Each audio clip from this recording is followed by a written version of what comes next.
Yes, you. Are you bored of your conventional cocoa bean farms? Are you annoyed by the piston push limit? And last of all, do you want something more industrial? Then this is the farm for you.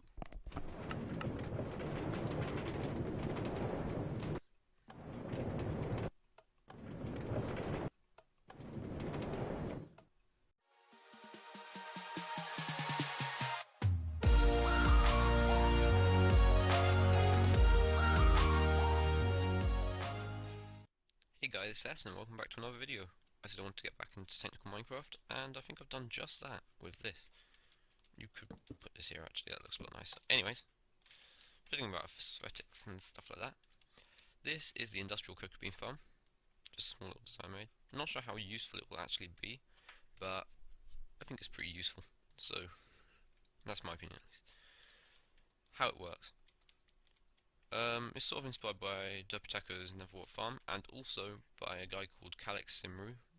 He's an admin on the Azumovoid Plot World server. Azumovoid is another YouTuber who does redstone. And yeah, basically, I was inspired with the idea to make a cocoa bean farm that uses water. Because your conventional cocoa bean farm, as you can see over here, uses pistons. And well, that might be all fine and dandy.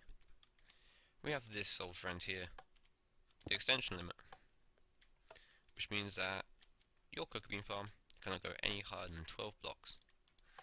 And if you do want to do that, you're going to have to make multiple layers, and that will be a lot of redstone. Trust me.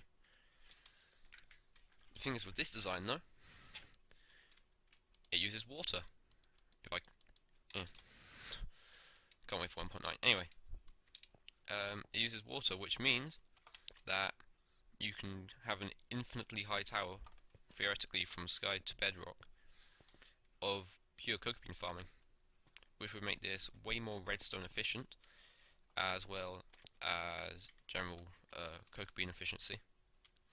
It would just be more efficient for gathering cocoa beans in total. So yeah, you go around on this loop here to get up to the top. Could have made some kind of slime block elevator, but this is much more reliable. You can make that if you want.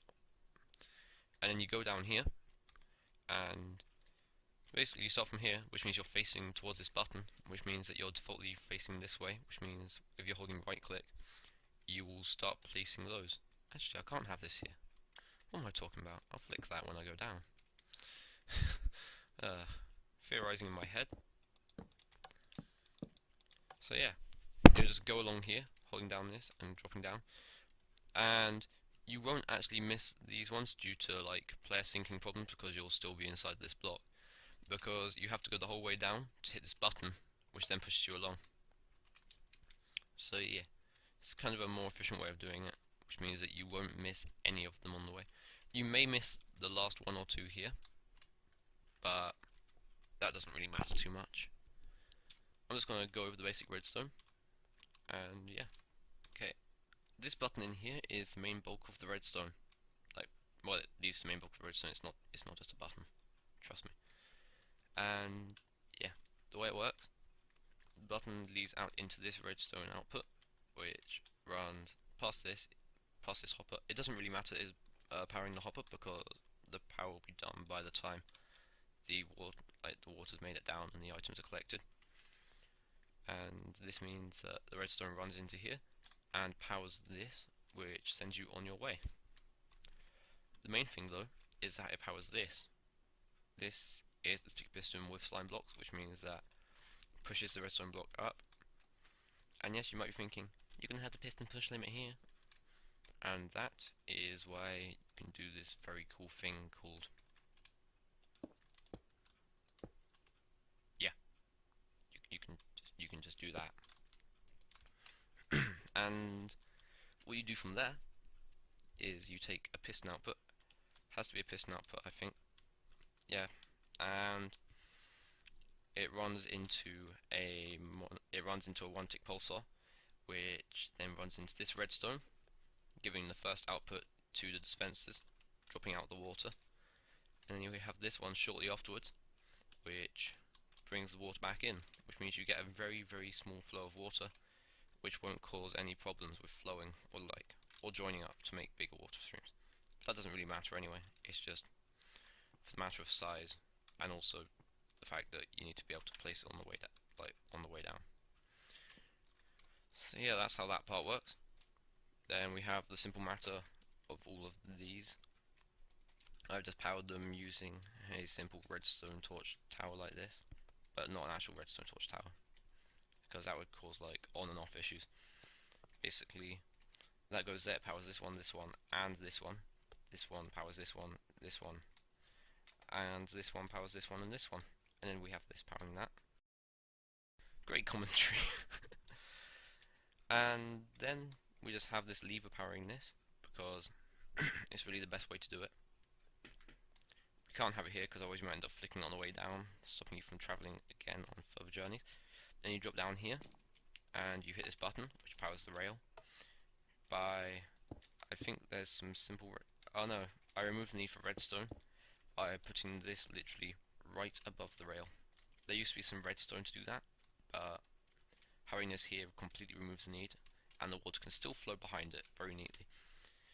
And the way you have the water flowing is you lay out the trunks just like this. I call them trunks because why not?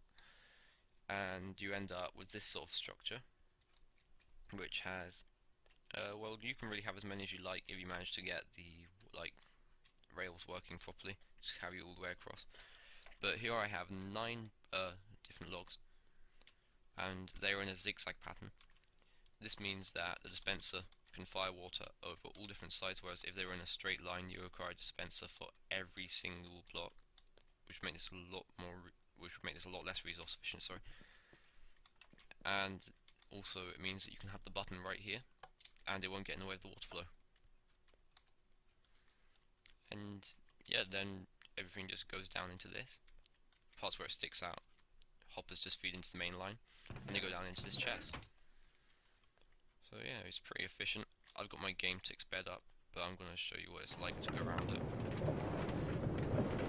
So you just place, place, place, place, place, place, place, place, place, place, place, place, place, place, place, place. This is only really a prototype design, I know it could be so much better, but this is what I came up with.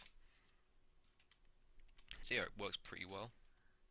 As you can see, we got a lot of them, and then we go around again, and you do have to go around again because sometimes the items don't actually go into the hoppers, but even if they don't, you can pick all of them up.